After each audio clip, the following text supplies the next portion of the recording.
Okay, so here you have the exercise number 3.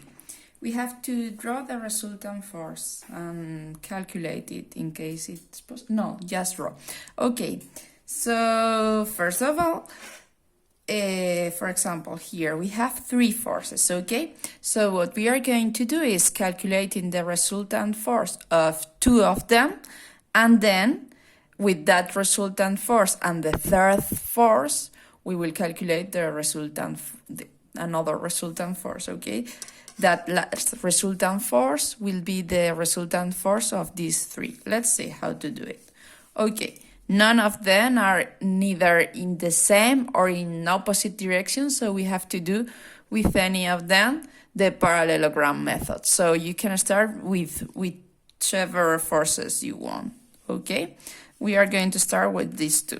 So parallelogram method. We are going to draw a parallel line to the first vector at the end of the second one, a parallel line to this vector at the end of the other one, and this, the diagonal of this rectangle, this is the resultant force of these 2 forces. So now we can forget about these 2 because this only force makes the same than these 2 forces together. So now with this resultant force and this third force, we are going to calculate another resultant force, okay? So parallelogram method, a parallel line to this vector at the end of the other vector. Now a parallel line to this vector at the end of this other vector. Very good. And now we draw the diagonal. This is the resultant force of these 3 vectors, okay? This only vector makes the same than these 3 vectors together. Okay, let's see letter B. The same, we have 3 vectors, so we are going to draw the resultant force, for example, of these 2 with the parallelogram method. So we draw a parallel line to the first vector at the end of the second, and a parallel line to the second vector at the end of the first one. We draw the diagonal of this rectangle, and we have the first resultant force. This force is the same than these 2 together, okay? Now we are going to calculate the resultant force of these 2. As you see, they are in opposite direction.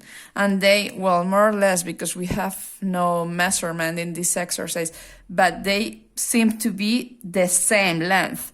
So as they are in opposite direction, we have to rest them. And as they have the same length, we are going to rest the same number. So we are going to obtain 0. So making these 3 forces together is the same that making any force at all, okay? Because the resultant force of these forces is 0.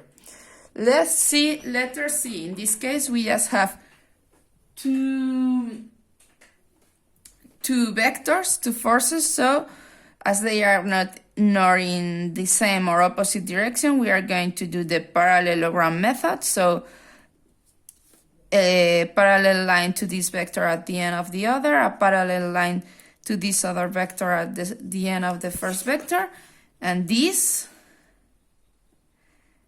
is the resultant force. Okay, and last but not least, we have 4 vectors. We can start with whatever vector you want. We are going to start with these 2, okay? So parallelogram method,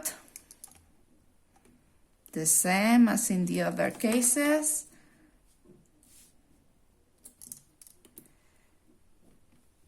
The diagonal of this square is the first resultant force. This resultant force is the same than these 2 together, so we can now forget about these 2, and we are going to do the resultant force of this blue force with this third force. So parallel line to this vector at the end of the other, parallel line to this vector at the end of the blue one. The diagonal of this parallelogram is this one, is the resultant force, okay? This only force, I am going to mark it so that you can see it better. This purple force is the same than these three red forces together. Okay, that is all.